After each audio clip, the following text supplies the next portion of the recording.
مثل الذين حملوا التوراة ثم لم يحملوها كمثل الحمار يحمل أسفارا بئس مثل القوم الذين كذبوا بآيات الله والله لا يهدي القوم الظالمين. Beda hanya dengan takbir. Kalau takbir itu tidak dirapatkan, tidak pula direnggangkan, tapi begini biasa. Adapun ruku maka direnggangkan saat ruku, memegang kedua lutut kita.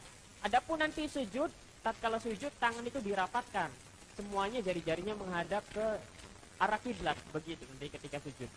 Nah, sekarang saat ruku kita renggangkan dengan kedua tangan ini berada pada kedua lutut kita.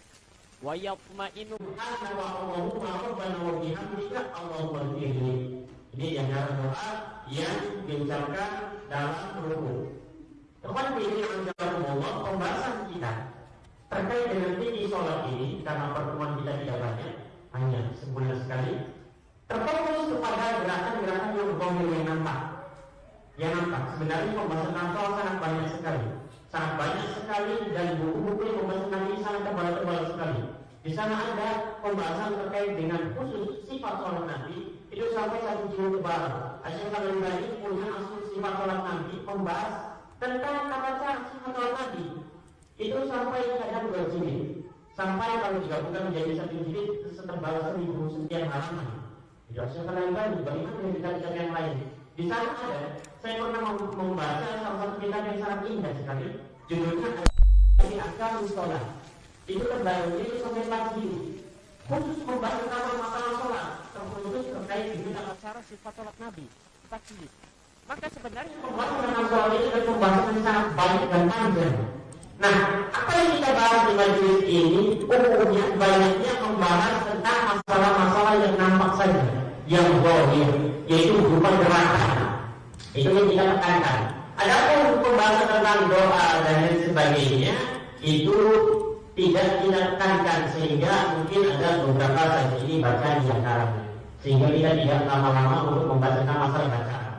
Maka di antara bacaannya sama seperti halnya bacaan istiftah. Bacaan istiftah itu sangat banyak sekali, bukan hanya 1, bukan hanya 2, bukan hanya 5, lebih dari 7, lebih dari 8, bahkan sebagian mereka mengumpulkan lebih dari 10, sehingga kalau dikasih saja itu banyak sekali.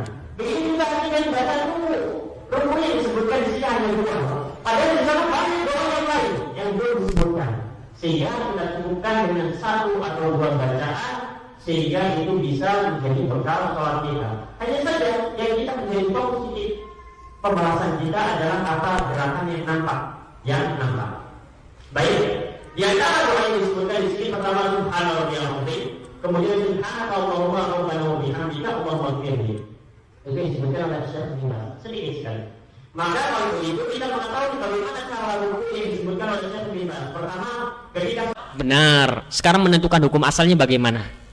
Hukum asal berdiri saat i'tidal itu apa? Maka jawab tangan dibiarkan. Dari mana datangnya kesimpulan ini? Jawabannya dari hadis yang menerangkan tentang sholat.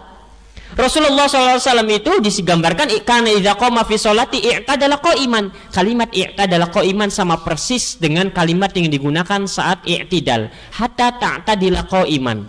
Begitu, itu jawabannya. Sehingga dari sini di mana tangan ini diletakkan? Jawab dibiarkan. Iya. Gimana? Agak bingung tidak?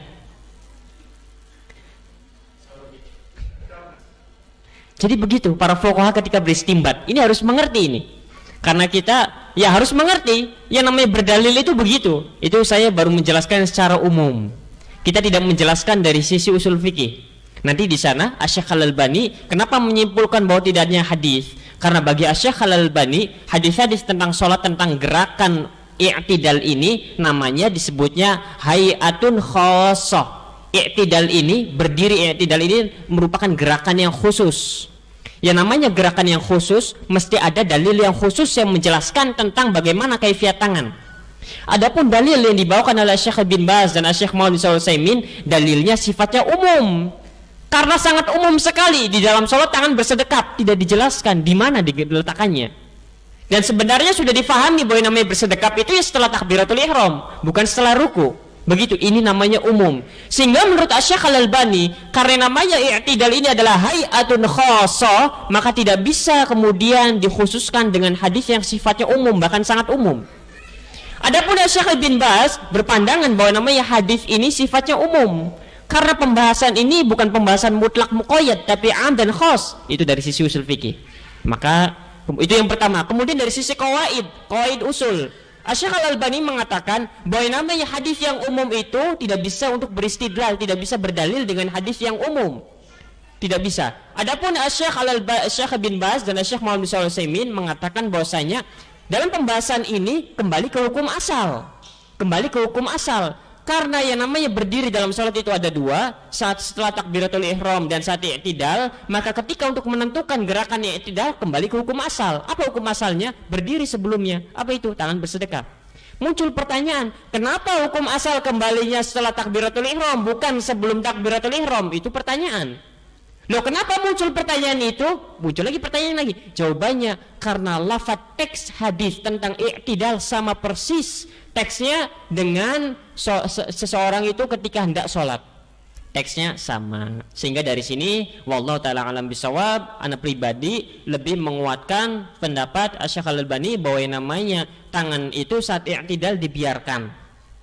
Bagaimana cara menjawab apa yang dibawakan oleh Syekh bin Baz dan Syekh Muhammad bin Shalih Al-Utsaimin? Jawabannya tadi bahwasanya saat i'tidal Rasulullah SAW menggunakan kalimatnya hatta ta'tadila qa'iman. Kalimat ini, kata ini persis, bahkan sama persis dengan kata idza qama fis shalah i'tadala qa'iman. Dan saat itu Rasulullah SAW tidak bersedekap. Wallahu taala alam bisawab. Kemudian Al-Imam Ahmad bin Hanbal mengatakan, Imam Ahmad pernah ditanya oleh anaknya Soleh, bagaimana keadaan tangan ini, kedua tangan saat i'tidal, apakah bersedekap ataukah dibiarkan? Maka Imam Ahmad bin Hanbal mengatakan insya'a arsala yadaihi wa insya'a wada'a yaminahu ala shimalihi. Jika dia mau maka dia bisa biarkan tangannya semacam ini, dan jika dia ingin maka dia bisa bersedekap. Terserah, pilih saja. Yang penting bagi kita mengetahui ilmunya. Kenapa bersedekap? Alasannya tadi sebagaimana yang kita sebutkan. Kenapa tidak bersedekap? Alasannya tadi sebagaimana yang kita sebutkan pula.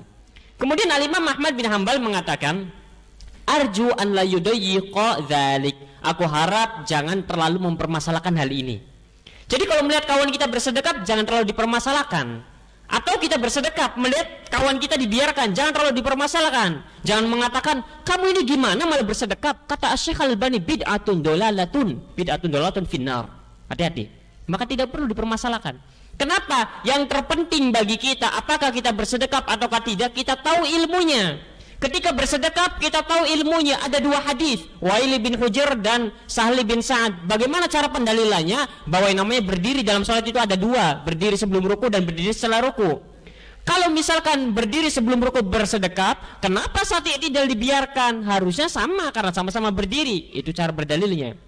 Atau misalkan kita mengatakan bahwa tangan itu dibiarkan, mana dalilnya? Dalilnya karena lafaz i'tidal persis sama lafaznya dengan kalimat sebelum takbiratul ihram.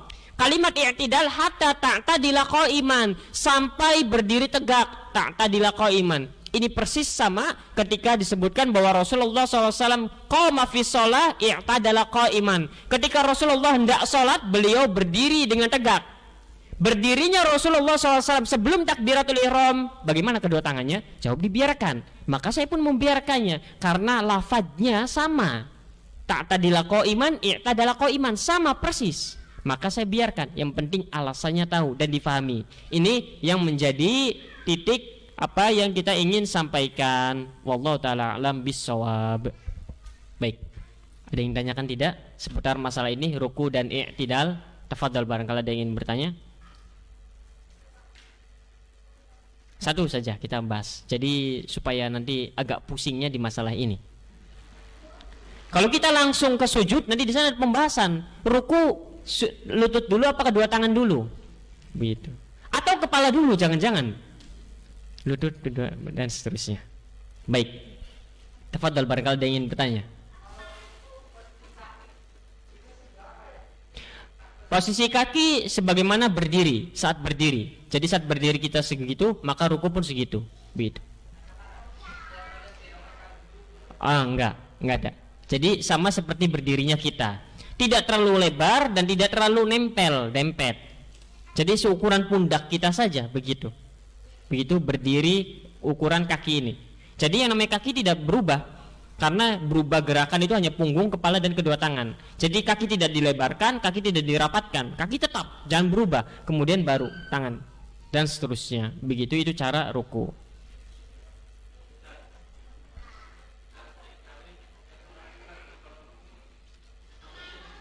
Nah, iya.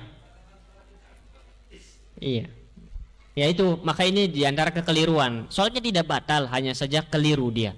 Kenapa? Karena namanya ruku kedua tangan ini di lutut, bukan di paha, bukan di betis, apalagi sampai pergelangan mata kaki, bukan. Sehingga di lutut. Hanya saja di lututnya ini jangan terlalu berlebihan. Sebagian orang memegang lutut kemudian sampai begitu, sampai terlalu begini. Akhirnya nyikut yang kanan dan nyikut yang kiri. Ini namanya berlebihan. Ditekuknya cukup sedikit saja.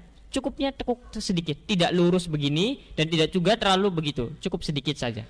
Gitu.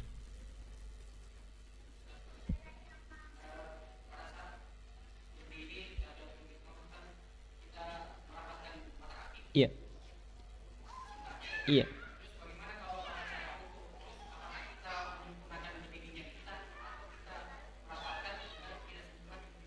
Iya. Pertama, kalau misalkan memungkinkan untuk rapat juga, maka saat ruku pun rapat. Masalahnya kadang kita rapat di awal saja, saat berdiri rapat. Saat pindah gerakan ruku mulai hancur, mulai berantakan. Maka itu bagaimana? Kalau kata Syekh Muhammad bin Shalih Al-Utsaimin, tujuan rapat itu di awal saja. Setelah itu ternyata tidak terdapat atau tidak menghasilkan yang namanya rapat ini, misalkan dalam ruku tidak rapat, dalam i'tidal tidak rapat, maka ini tidak mengapa, tidak mempengaruhi kesempurnaan sholat kita, karena kesempurnaan sholat kita dengan rapat itu hanya di awal. Itu bagian tidak bisa. Hanya saja kita ingin sempurna. Bagaimana kalau bisa rapat terus? Ya rapat terus. Ketika berdiri ruku, kemudian i'tidal, ada sujud ya sulit, ingin rapat nempel-nempel susah. Jadi begitu. Kalau misalkan tidak rapat bagaimana? Tidak perlu memaksa untuk geser-geser, sehingga akhirnya kaki saat kita ruku akhirnya terbuka lebar, akhirnya tidak sempurna kitanya. Maka ini tidak untuk diperlukan, tidak diperlukan begitu. Wallahu taala alam bisawab.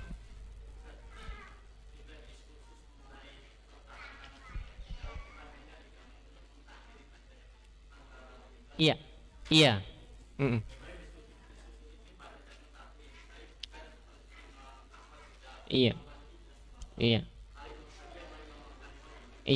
Kalau mereka secara asal, makanya Syekh Al-Albani menegaskan bahwasanya tidak ada seorang pun dari kalangan salaf yang mereka bersedekap. Dari kalangan salaf, 3 generasi awal, tidak ada satupun dari kalangan ulama ahli hadis, satu saja yang mereka bersedekap. Sehingga Syekh Al-Albani berani menegaskan bahwa ini merupakan bid'ah dolalah, sebuah bid'ah dolalah. Tapi yang lebih uniknya adalah ketika Syekh Al-Albani saat itu ada di Arab Saudi, hadir di majelisnya Syekh bin Baz di rumahnya, dan saat itu Syekh bin Baz sebagai tuan rumah memimpin sebagai imam, maka Syekh Al-Albani ketika bangkit dari ruku beliau malah bersedekap. Para penuntut ilmu yang hadir ada di sebelahnya bingung, sholatnya jadi tidak khusyuk. Syekh Al-Albani mengatakan bid'atun dolalatun, tapi ini malah bersedekap, jangan-jangan berubah pendapatnya. Setelah selesai sholat, diberikan kesempatan untuk saling bertanya. Pertanyaan yang pertama kali, Syekh, apakah engkau telah merubah pendapatmu yang tadinya bid'atun dolalatun menjadi sunnah? Maka Syekh Al-Albani mengatakan bahwa yang namanya innamal ju'ilal imamu liyu'tamma bih. Yang namanya imam itu diikuti, dan aku tahu Syekh bin Baz berpendapat bahwa disunahkan bersedekap, maka aku mengikutinya. Sehingga dari sini difahami bahwa bid'ah dolalah yang dimaksud dalam hal ini dalam koridor fikih, bukan dalam koridor akidah yang pelakunya itu diancam dengan neraka. Tidak. Karena nanti dalam istilah fikih juga akan kita dapati istilah bid'ah. Namun bid'ah yang dimaksud berbeda dalam kaitannya dalam pembahasan manhaj, kaitannya dalam pembahasan akidah. Sehingga begitu. Nah, dari sini pertama bahwasanya tidak didapati, kata Syekh Al-Albani, dari kalangan para salaf dan dari kalangan para ulama ahli hadis yang menerangkan tentang bersedekap itu. Makanya nanti kita akan dapatinya banyaknya di era-era akhirin saja. dari para ulama semisal di zamannya Al-Imam Nawawi yang semisal dengan itu. Dan di antara yang berpendapat bersedekap di antaranya Al-Imam Ibnu Hazm. Ini ulama terdahulu, tapi dia bukan termasuk salaf. Al-Imam Ibnu Hazm dan dari para ulama lainnya semisal dalam mazhab Abu Hanifah, di antara mereka ada pun yang bersedekap juga. Pendapatnya begitu. Maka itu tidak didapatinya satu yang dilakukan oleh para ulama usalaf dan juga para ulama ahli hadis ini menunjukkan bahwa hal ini tidak dianjurkan, tidak disyariatkan. Begitu. Maka ini yang disebutkan oleh Asy-Syaikh Al-Albani rahimallahu taala. Namun Al-Imam Ahmad bin Hanbal cukup mewakili seorang ulama alul hadis yang berpendapat demikian. Kalau ada yang ditanya, lo tidak ada yang berpendapat bersedekap saat i'tidal. Imam Ahmad tadi dikatakan, kalau engkau ingin bersedekap ya silakan bersedekap. Ini kan tanda persetujuan, dibolehkan. Kalau ingin dibiarkan pun silakan dibiarkan. Begitu. Ini tanda bahwasanya Al-Imam Ibn Ahmad pun mengiyakan, membolehkan seorang itu bersedekap. Sehingga dari sini pembahasannya adalah dari sisi afdol dan tidak afdol. Begitu. Karena Al-Imam Ahmad telah membicarakan hal ini. Wallahu taala alam bisawab.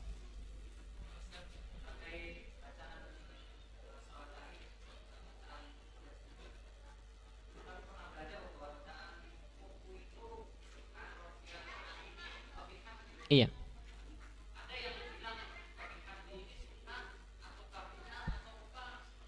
Iya.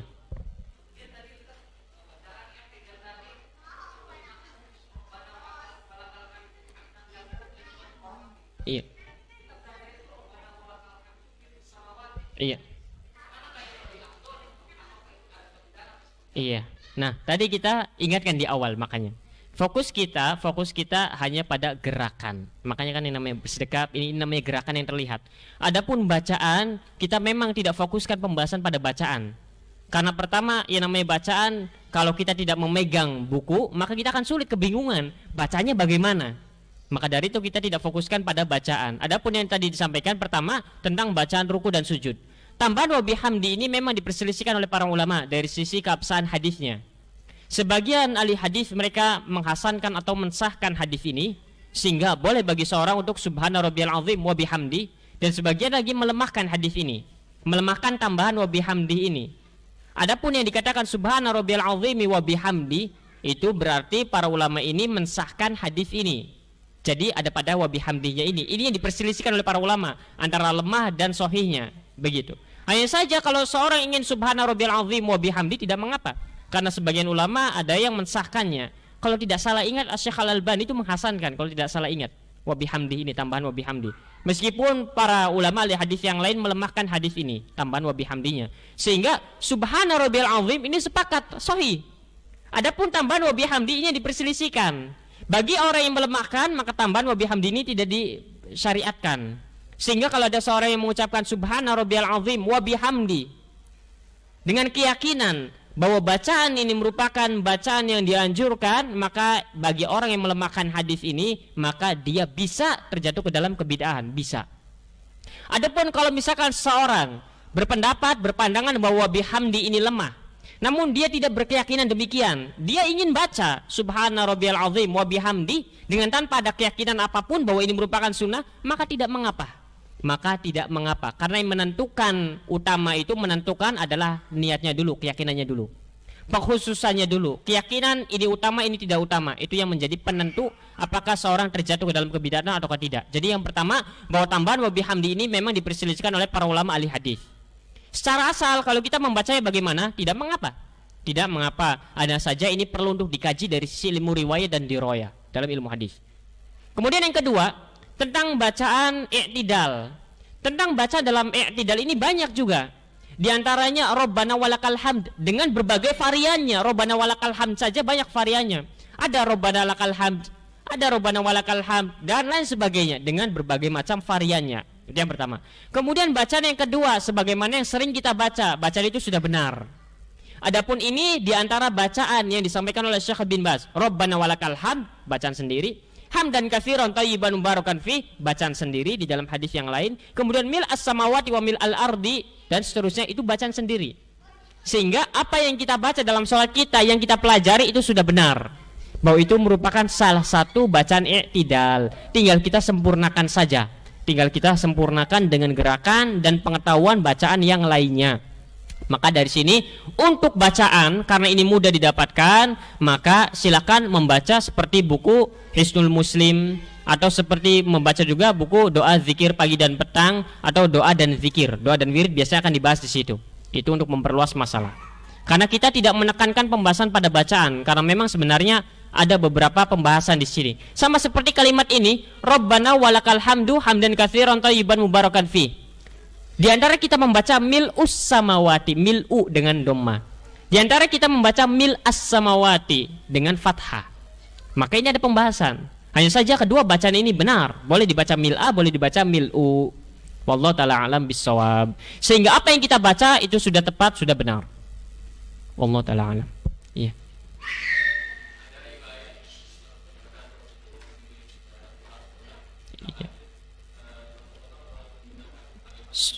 Iya. Iya. Iya. Iya. Iya, boleh. Jawabannya boleh. Hanya saja batas minimalnya bacaan subhana rabbiyal azim. Ini batas minimal bacaan di dalam ruku. Adapun yang lebih dari itu dengan beraneka ragam subuhun kudusun, itu ada bacaannya semacam itu. Kemudian subhanaka allahumma rabbana dan seterusnya, maka itu lebih boleh lagi. Kan itu merupakan bagian dari bacaan doa ruku. Karena bacaan doa ruku ini sangat banyak. Bacaan i'tidal pun sangat banyak, lebih dari 3, lebih dari 4. Begitu. Wallahu ta'ala alam bisawab. Hanya saja bacaan-bacaan itu bisa dengan mudah kita dapati. Yang sulit kita dapati pembahasan-pembahasan semisal yang tadi barusan kita sebutkan. Maka kita dahulukan pembahasan itu, kita fokuskan pembahasan itu agar kita setiap gerakan yang kita lakukan di atas ilmu. Adapun bacaan bisa dengan mudah kita dapatkan. Bisa dengan mudah kita dapatkan, tinggal kita hafalkan saja bacaan-bacaan itu. Wallahu ta'ala alam bisawab. Iya. Iya. Iya. Iya.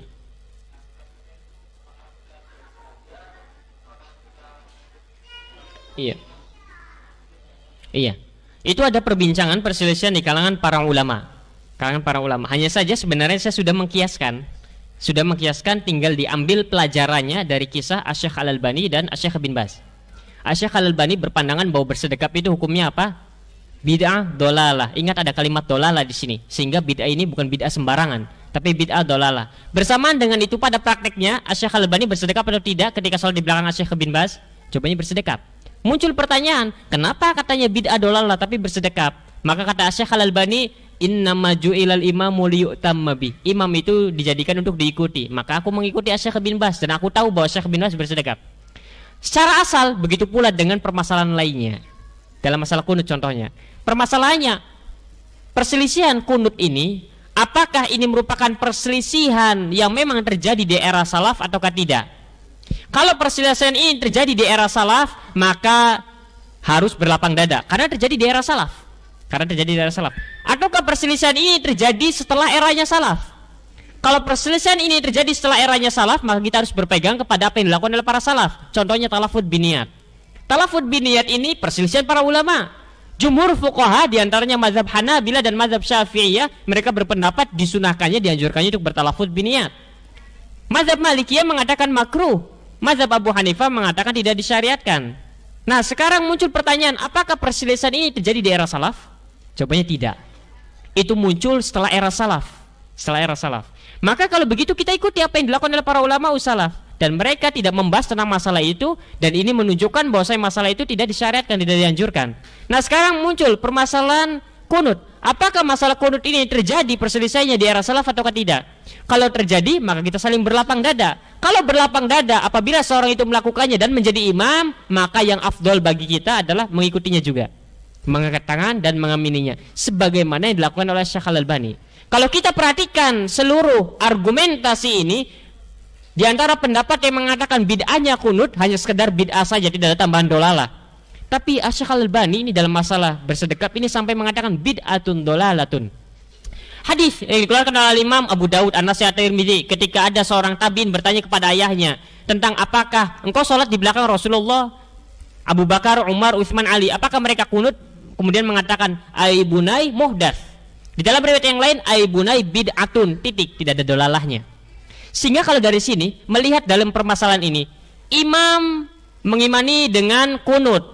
Kira-kira mana yang lebih parah? Imam mengimami dengan kunut, kemudian hukum kunut adalah bid'ah bagi makmum, ataukah imam mengimami dengan keadaan bersedekap, sedangkan menurut makmum ini merupakan bid'ah dolalah? Kira-kira mana yang lebih parah? Jawabannya bersedekap saat i'tidal ini lebih parah bagi makmum yang menganggap bahwasanya perbuatan ini merupakan bid'ah dolalah. Maka kalau yang bid'ah dolalah saja diikuti oleh Syekh Al-Albani, apalagi ini yang sekedar bid'ah. Itu secara umum. Ini saya tidak membahas. Saya hanya mengajak untuk berpikir. Mengajak untuk berpikir karena sebenarnya jawaban-jawaban itu sudah saya berikan. Tapi tidak langsung ke dalam tema pembahasan karena ini ada pembahasannya. Pertama harus dipastikan apakah apakah kunut subuh itu merupakan telah terjadi di era salaf atau tidak. Itu yang harus dipastikan. Kemudian apa yang dimaksud dengan bid'ah dari ucapan seorang sahabat ketika mengatakan bahwa kunut subuh itu adalah bid'ah. Karena kalimat bid'ah ini sama persis dengan bid'ah yang disampaikan oleh Umar bin Khattab ketika mengatakan sholat tarawih itu adalah ni'matul bid'atu hadhihi. Sebaik-baik bid'ah adalah ini. Umar menghukumi sholat tarawih adalah bid'ah. Pertanyaan, sholat tarawih bid'ah atau sunnah? Sunnah. Umar mengatakan bid'ah. Nah, pertanyaannya, apakah bid'ah yang diucapkan oleh Umar ini sama dengan bid'ah dalam kunut subuh? Karena sahabat ini mengatakan bid'ah, itu harus ada pembahasan. Sehingga ini sebenarnya ada pembahasan khususnya. Namun kita tidak bahas dan kita belum bahas tentang masalah itu secara detail. Hanya saja bagaimana sikap makmum ketika mengikuti imam yang kunut dan kita meyakini bahwa tidak disyariatkan, tidak dianjurkan untuk kunut. Jawabannya adalah ikuti sebagaimana Syekh Al-Albani lakukan. Syekh Al-Albani berpendapat bahwa yang namanya bersedekap saat i'tidal adalah bid'atun dolalatun. Bahkan Syekh Al-Albani mengatakan lastu asyukku, aku tidak ragu lagi sedikit pun. Tidak ragu lagi. Berarti ala ilmin, aku di atas keyakinan, di atas ilmu bahwa ini merupakan bid'ah dolalah. Bersamaan dengan itu Syekh Al-Albani bersedekap. Maka begitu juga halnya dengan kunut subuh. Kunut subuh itu yang dilakukan oleh Syekh Al-Albani. Itu yang pertama. Kemudian yang kedua, sebagaimana fatwa dari Lajnah Daimah. Fatwa Lajnah Daimah yang saat itu dipimpin oleh Syekh bin Baz dengan anggotanya kibarul ulama. Mereka pun mengatakan bahwasanya ketika imam itu beliau kunut, maka makmum di belakangnya pun yang utama adalah kunut, mengikuti, mengaminkan, mengangkat kedua tangan. Tapi bagaimana kalau tidak mau mengikuti? Tidak masalah. Apakah batal salatnya? Tidak batal. Karena kunut sendiri itu bukan wajib, bukan rukun. Sehingga dari sini sisinya adalah dari sisi mana yang lebih utama. Apakah kita mengikuti imam, mengangkat kedua tangan, mengaminkan, ataukah kita biarkan? Jawabannya tinggal pilih mana yang lebih mendekatkan kepada khusyuan. Tapi kalau saya ditanya demikian, biasanya saya akan menjawab tergantung bagaimana kitanya di tengah masyarakat. Kalau kitanya di tengah masyarakat terkenalnya tidak kunutan, ya sudah sekalian jangan kunutan. Karena sudah terkenalnya tidak kunutan, si fulan tidak kunutan. Kalau di suatu waktu tidak kunutan, maka nanti bingung. Lihat coba, berubah deh. Ya begitu. Tapi kalau di luar, misalkan di suatu daerah yang tidak mengenal kita, maka kalau saya pribadi, saya lebih memilih untuk mengikuti imam. Begitu. Hanya saja kalau di lingkungan yang mengenal kita tidak kunutan, dan memang mereka mengenal kita dengan baik tidak kunutan, ya sudah sekalian tidak usah kunutan. Begitu. Dan tidak masalah. Kadang malah bermasalah ketika kitanya tiba-tiba kunutan, malah menjadi masalah. Ini aneh, orang jenggotan cingkrang tadinya tidak kunutan, tiba-tiba kunutan. Jangan-jangan menyimpang nanti. Ini begitu. Dan itu memang wakil terjadi. Dan memang terjadi. Makanya saya memilih begitu. Saya mengatakan demikian setelah menjelaskan penjabaran dari para ulama. Sekali lagi saya tidak menjelaskan, tidak memberikan jawaban terkait hal tersebut. Kita hanya memberikan gambaran saja. Insya Allah nanti ada waktunya kita akan membahas itu sampai detail. Sampai detail. Insya Allah. Iya. Iya. Iya.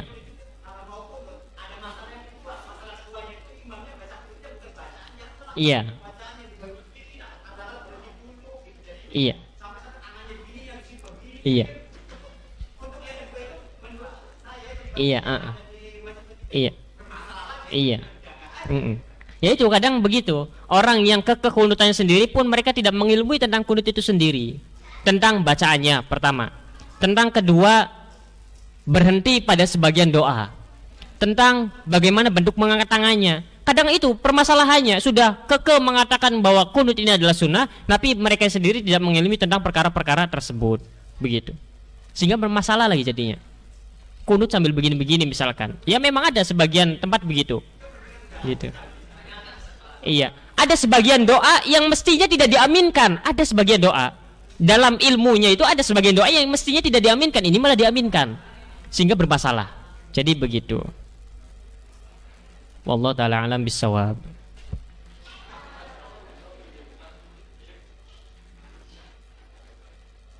Ada lagi yang tanyakan? Ya ada. Tenang, alhamdulillah saya senggang waktunya. Jadi tidak buru-buru. Iya. Iya. Iya. Apa yang kita baca jawabannya bebas, apa saja yang kita baca, tidak masalah. Kita berdoa misalkan atau kita menyimak bacaan imam tidak masalah. Tapi bacaan khusus tidak ada. Bacaan khusus tidak ada. Kalau begitu apa yang harus kita lakukan? Hafalkan saja doa i'tidal sebanyak-banyaknya. Karena doa i'tidal ini banyak. Hafalkan itu. Sehingga nanti ketika kita mendapati hal tersebut dan kita memang memilih untuk tidak mengikuti imam, baca saja doa i'tidal dengan beraneka ragam bacaannya. Begitu, itu lebih utama. Begitu.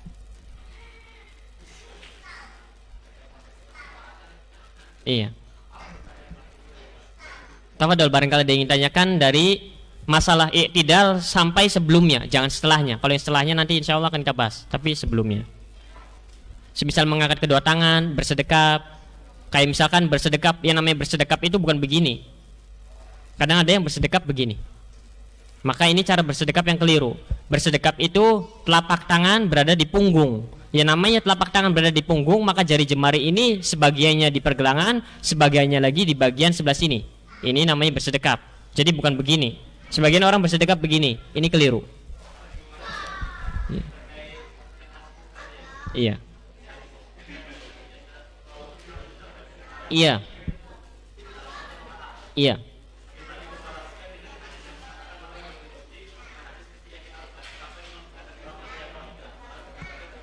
Apa?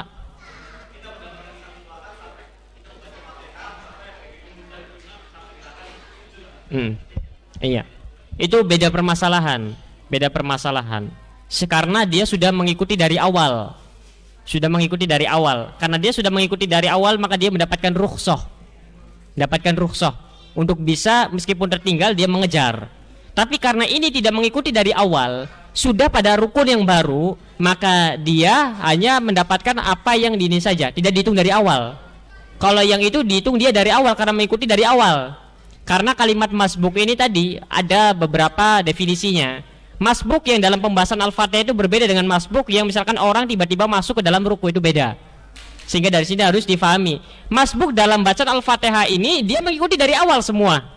Dia mengikuti dari awal semua, sehingga secara asal dia terhitung mendapatkan satu rakaat. Hanya saja dianya lalai dan seterusnya. Adapun dalam hal ini maka tidak, itu berbeda. Berbeda halnya. Sehingga dari sini kadang para ulama mereka menabraknya dengan hadis la sholata liman lam yaqra bi Fatihatil kitab. Dia ruku berarti dia tidak membaca Al-Fatihah. Kenapa bisa dihitung satu? Nah, biasanya para ulama itu banyaknya membenturkan antara la sholata liman lam yaqra bi Fatihil kitab dengan yang ruku ini. Maka jawabannya jumhur ulama sendiri mereka mengatakan karena pernah ada sahabat yang melakukan hal ini. Sahabat masuk di dalam masjid kemudian ruku dari pintu. Masuk ke sambil ruku sambil jalan, masuk ke barisan. Kemudian Rasul mengatakan jangan kau ulangi lagi. Jangan kau ulangi lagi. Nah, dari sini difahami bahwasanya orang ini tidak menambah satu rakaat dan tidak mengulangi sholatnya lagi dari awal. Sehingga para ulama jumhur mereka mengatakan bahwasanya seorang itu dikatakan mendapatkan satu rakaat itu apabila mendapati ruku bersama imam. Begitu. Bagaimana dengan la sholata liman lam yaqra bi Fatihatil kitab? Jawabannya itu bagi orang yang memang dari awal diam saja, tidak baca kemudian. Tidak baca, maka dia tidak mendapatkan satu rakaat. Tapi kalau misalkan dia ingat, maka dia baca meskipun tertinggal tidak masalah. Meskipun tertinggal tidak masalah. Jadi itu. Jadi dari mana dia memulai sholatnya? Kalau dia mulai sholat dari awal, berarti secara asal dia terhitung mendapatkan satu rakaat. Tapi kalau dia mengikutinya saat ruku, maka ini tidak. Dan itu penentu. Ruku itu penentu satu rakaat atau tidak. Begitu. Karena ini hanya keringanan dari Rasulullah SAW. Begitu.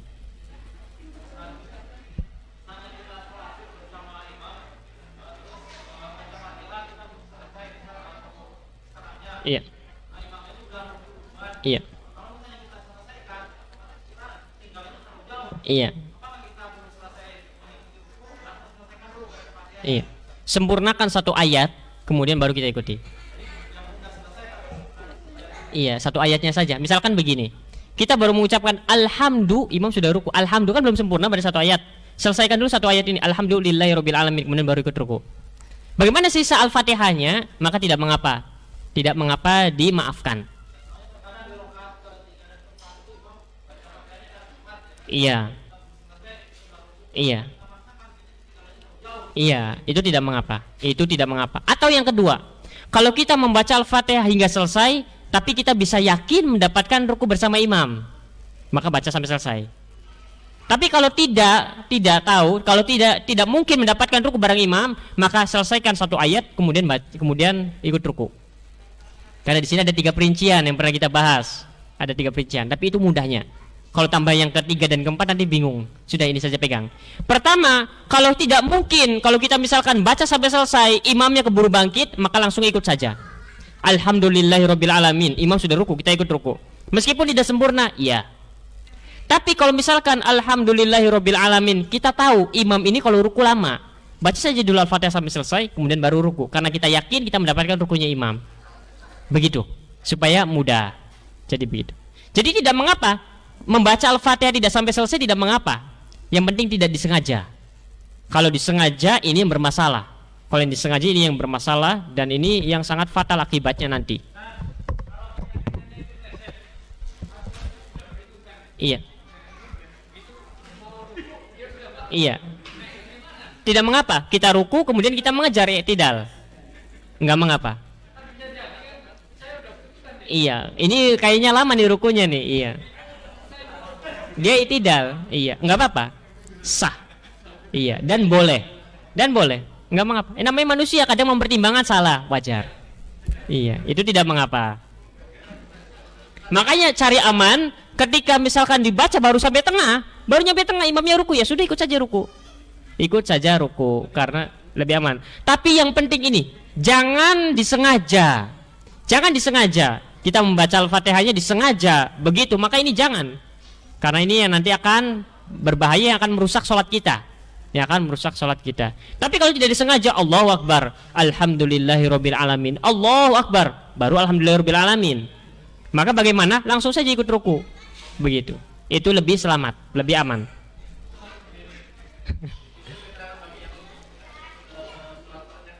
Iya. Iya. Iya. Itu. Begitu. Wallahu ta'ala alam.